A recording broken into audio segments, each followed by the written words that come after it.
5월 19일 수요일입니다. 사사기 8장 기도원의 지혜라는 주제로 말씀을 나누겠습니다. 먼저 기도로 시작하신 후 성경을 1회 3 읽기 바랍니다. 꾸준한 영성을 여는 당신의 인생을 변화시킵니다.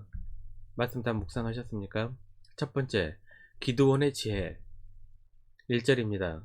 에브라임 사람들이 기도원에게 이르되 내가 미드안과 싸우러 갈 때에 우리를 부르지 아니하였으니 우리를 이같이 대접함은 어찌 됨이냐 하고 그와 크게 다투는지라. 에브라임 사람들은 12지파 중 가장 불평불만이 많은 지파 사람들이었습니다. 땅 분배 당시 타 지파에 비해 땅이 작다고 불평했었습니다. 또한 사사 입다의 시기에 기드온에게 했던 것과 같은 불평을 하게 됩니다. 사사기 12장 1절입니다. 에브라임 사람들이 모여 북쪽으로 가서 입다에게 이르되 내가 암몬 자손과 싸우러 건너갈 때에 어찌하여 우리를 불러 너와 함께 가게 하지 아니하였느냐. 우리가 반드시 너와 내 집을 불사르리라 하니. 이때 불평은 기드온 때보다 한층 거칠어졌다는 것을 알 수 있습니다. 입다의 가족을 불태워 죽여버리겠다는 협박까지 합니다. 불평과 불만은 계속해서 반복이 되고 갈수록 강도가 세지게 되어 있습니다. 훗날 솔로몬 이후 이스라엘 왕국을 분열시키는데 주도적인 역할을 했던 여로보암도 에브라임 사람입니다. 에브라임 사람들의 불평의 원인은 무엇이었을까요? 미디안과 싸울 때 자신들을 전쟁의 마지막에 늦게 불렀는데 무시했기 때문이 아니냐는 것입니다. 땅을 분배받을 때에도 자기네를 무시해서 이렇게 좁은 땅을 준 것이 아니냐 불평했고, 전쟁에 부르지 않은 것도 무시해서 그런 것 아니냐고 불평합니다. 무시당했다는 느낌은 어디서 온 것일까요? 자신들은 그런 대접을 받을 만한 하찮은 사람들이 아니라는 교만한 생각에서 비롯합니다. 에브라임 지파는 어떤 지파입니까? 요셉의 둘째 아들이었지만 야곱의 오른손으로 장자의 축복을 받았던 인물입니다. 또한 가나안 땅 정복을 했던 위대한 지도자 여호수아도 에브라임 지파 출신입니다. 무시할 수 없는 지파라는 것은 인정할 만합니다. 하지만 성경은 에브라임 지파에 대해 매우 신랄하게 교만하다고 지적합니다. 호세아 13장 1절입니다. 에브라임이 말을 하면 사람들이 떨어도다. 그가 이스라엘 중에서 자기를 높이더니 바알로 말미암아 범죄함으로 망하였거늘. 이사야 28장 1절입니다.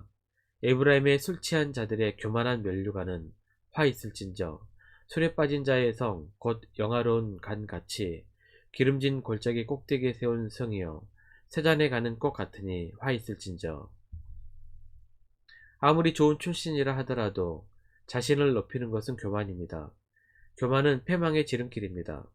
잠언 16장 18절입니다. 교만은 패망의 선봉이요 거만한 마음은 넘어짐의 앞잡이니라. 교만한 자들은 권면의 말을 들을 줄 모릅니다. 다툼만 일어날 뿐입니다. 잠언 13장 10절입니다. 교만에서는 다툼만 일어날 뿐이라 권면을 듣는 자는 지혜가 있느니라. 기드온은 굉장히 지혜로운 사사였습니다.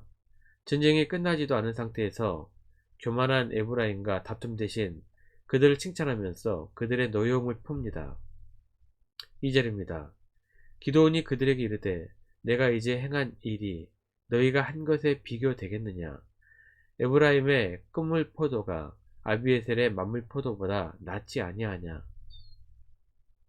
전쟁에 늦게 참여했던 에브라임이 처음부터 전쟁에 참여했던 아비에셀보다 더 큰 일을 했다고 칭찬했습니다.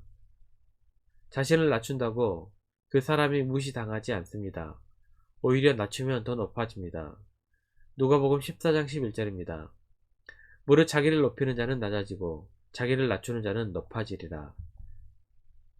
또한 자신이 무시당하지 않고 대접받고 싶다면 먼저 다른 사람들을 무시하지 않고 대접해야 합니다. 누가복음 6장 31절입니다.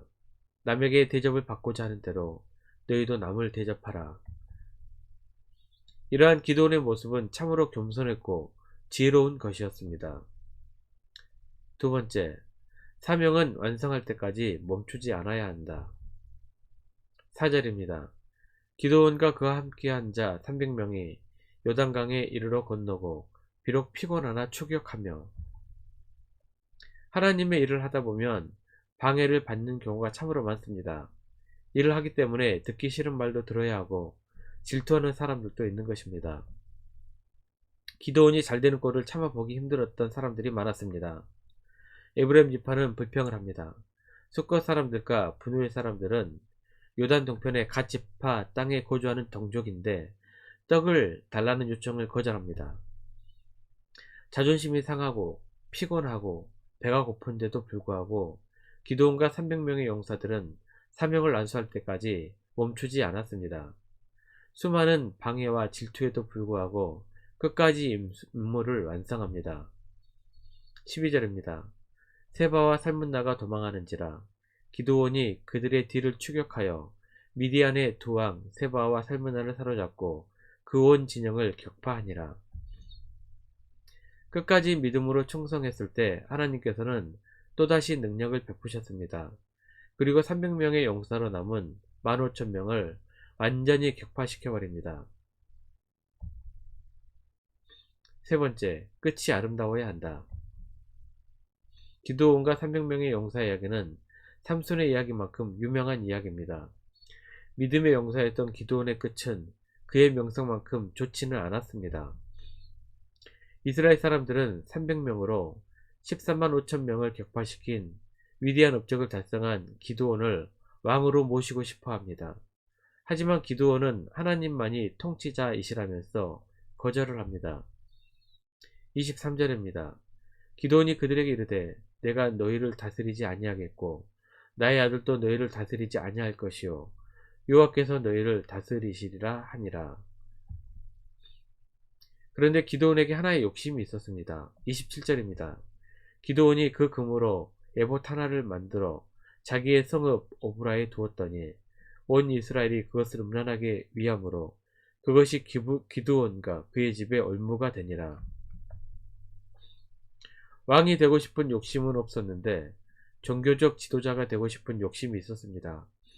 하지만 이 당시에는 제사장이란 제도가 있었고 제사장은 레위 지파 중 아론의 자손들만이 될 수 있었습니다. 그런데 이런 법을 무시하고 이스라엘 백성들에게 받은 금으로 에봇을 만들어 자기 집에 걸어두었습니다. 에봇은 제사장을 위한 옷이었고 이 옷을 만드는 재료도 출애굽기에 소상히 말씀하고 있습니다. 기드온이 에봇을 만들기 위해 사용했던 금은 20kg 이상 되는 어마어마한 양이었습니다. 만드는 방법도 규율에 어긋났고 제사장도 아닌 기드온이 에봇을 지니고 있는 것도 불법이었습니다. 그리고 20kg 이상 되는 에봇 자체가 하나의 우상이 되게 됩니다. 아마도 자기는 제사장보다 더 훌륭한 에봇을 가지고 있고 제사장을 자기 맘대로 주무르는 영적 지도자임을 자랑하려는 것이 아니었을까 상상해 봅니다. 높은 위치에 올랐을 때 그리고 나이가 들어감에 따라 점점 명예욕과 권력욕에 집착하게 됩니다. 그러다 보면 불법을 저지르게 되고 패망을 하게 됩니다. 끝까지 정신 똑바로 차려야 합니다. 기드온도 사울도 솔로몬도 다 끝이 좋지 않았습니다. 하지만 우리는 이런 고백을 가지고 살았으면 좋겠습니다. 시편 119편 33절입니다. 여호와여 주의 윤례들의 도를 내게 가르치소서 내가 끝까지 지키리이다. 말씀 요약합니다. 첫 번째, 자신을 낮춘다고 그 사람이 무시당하지 않습니다. 오히려 낮추면 더 높아집니다. 두 번째, 처음도 과정도 끝도 다 좋은 사람이 되시기를 바랍니다. 1년 성경 일독 주간계획입니다. 오늘은 수요일입니다. 욥기 19장부터 21장까지 말씀을 천천히 묵상하십시오.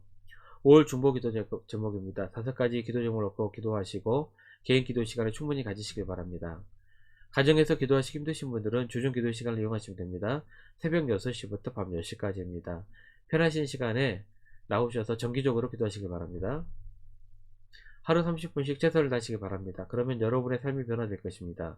영상을 다 보신 분들은 확인 문자를 보내시거나 유튜브에 댓글로 달아주시면 정기적인 영성 훈련에 도움이 될 것입니다.